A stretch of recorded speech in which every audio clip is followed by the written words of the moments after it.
Telugu Desam party వ్యవస్థాపకులు స్వర్గీయ నందమూరి తారక రామారావు 103వ జయంతి వేడుకలు తెనాలి మండల అంగలకుదురులో ఘనంగా నిర్వహించారు. అంగలకుదురు గ్రామంలో గణేష్ యూత్ కన్వీనర్ వీరవల్లి మురళి ఆధ్వర్యంలో అక్కడ ఎన్టీఆర్ విగ్రహానికి గణేష్ యూత్ సభ్యులు పూలమాలలు వేసి నివాళులర్పించారు. వీరవల్లి మురళి మాట్లాడుతూ తెలుగు జాతి ఆత్మ గౌరవాన్ని ప్రపంచానికి చాటి చెప్పిన మహనీయుడు ఎన్టీఆర్ అని కొనియాడారు.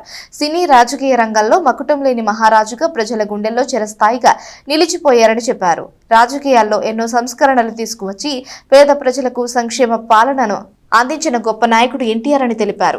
ఆయన ఆశయాలను యువత ముందుకు తీసుకువెళ్లాలని పిలుపునిచ్చారు. కార్యక్రమంలో గ్రామ మాజీ ఉప సర్పంచ్ కనగాల నాగభూషణం, బొద్దులూరి వేణు, ముప్పవరపు సాంబశివరావు, గొల్లపూడి సాయిగిరి, కనగాల శ్రీను, చక్రధరి, చిట్టిబాబు, రాంబాబు, ఉమా, ఏలూరి వెంకటేశ్వరరావు, అలపర్తి రామ్మోహన్, పేరం నవీన్, వెలగ ఆదినారాయణ, గణేష్ యూత్ సభ్యులు, గ్రామ తెలుగుదేశం పార్టీ నాయకులు, కార్యకర్తలు పాల్గొన్నారు. కష్టపడితే సాధించలేనిది ఏదీ లేదు, పట్టుదలుంటే దేన్నైనా సాధించవచ్చని ఒక నాటకీయ రంగం ద్వారా వెండి తెరకు పరిచయమై అనేక పాత్రలు ఈ ప్రపంచంలో ఏ కళాకారుడు కూడా అంత గొప్ప పాత్రలు వేయలేరు అనే విధంగా ఏ పాత్ర చేసినా రైతుగా, ఒక ఆఫీసర్గా, జడ్జిగా,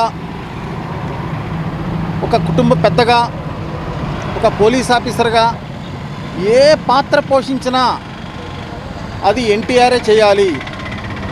రాముడుగా, భీముడుగా, దుర్యోధనుడిగా, అర్జునుడిగా ఏ దేవుడి పాత్ర వేసినా అది ఎన్టీఆరే చేయాలనే విధంగా ఆయన ఒక అంకిత భావంతో కఠినమైనటువంటి కఠోర దీక్షతో ఏ పాత్ర పోషించినా కానీ ఎన్టీఆర్ తెలుగువాడి యొక్క గొప్పతనాన్ని ప్రపంచం నలుమూలలకి తీసుకొని వెళ్ళి రాజకీయ రంగంలో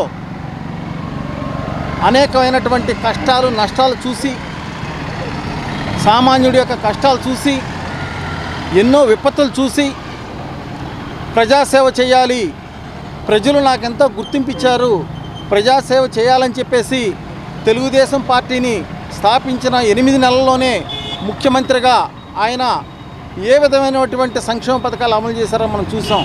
కిలో బియ్యం కానివ్వండి, పక్కా గృహాలు కానివ్వండి, జనతా వస్త్రాలు కానివ్వండి.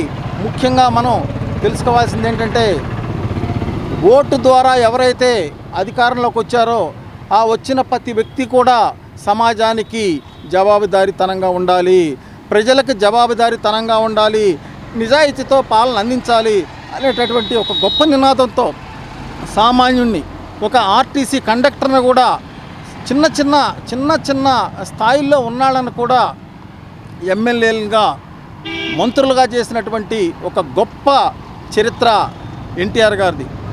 ఆయన ఏదైతే ఆయన ఆశయాల కోసం, ఆయన లక్ష్యాల కోసం, ఇవాళ పేదవారి యొక్క మనుగడ కోసం మేము కూడా నిజాయితీ గల కార్యకర్తలుగా ఎప్పుడు కూడా తెలుగుదేశంలో పార్టీకి పనిచేస్తామని చెప్పేసి, చంద్రబాబు గారు అడుగుదాడల్లో ఎప్పుడు నడుస్తామని చెప్పేసి తెలియజేసుకుంటూ మరొకసారి జోహార్.